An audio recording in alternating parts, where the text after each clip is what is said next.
It is better to offer no excuse than a bad one. It is better to be alone than in bad company. My mother was the most beautiful woman I ever saw. All I am I owe to my mother.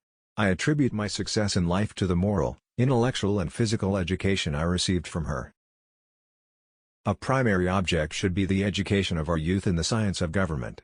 In a republic, what species of knowledge can be equally important? And what duty more pressing than communicating it to those who are to be the future guardians of the liberties of the country?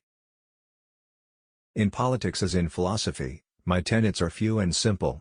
The leading one of which, and indeed that which embraces most others, is to be honest and just ourselves and to exact it from others, meddling as little as possible in their affairs where our own are not involved.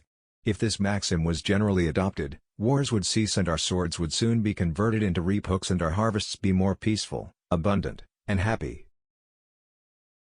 Human happiness and moral duty are inseparably connected.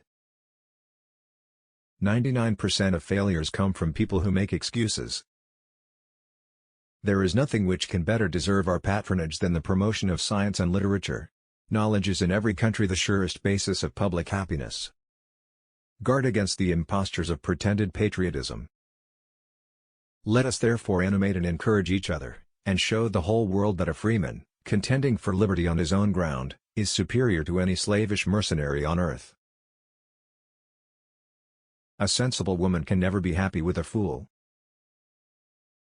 Happiness depends more upon the internal frame of a person's own mind, than on the externals in the world. Experience teaches us that it is much easier to prevent an enemy from posting themselves than it is to dislodge them after they have got possession.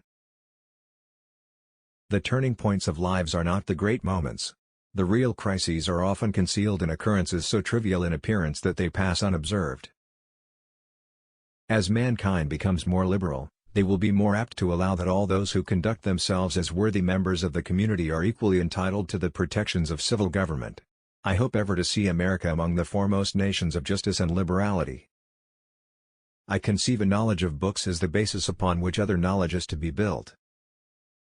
Paper money has had the effect in your state that it will ever have, to ruin commerce, oppress the honest, and open the door to every species of fraud and injustice.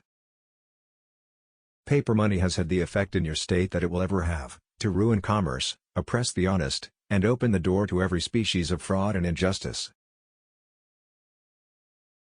No punishment, in my opinion, is too great, for the man who can build his greatness upon his country's ruin.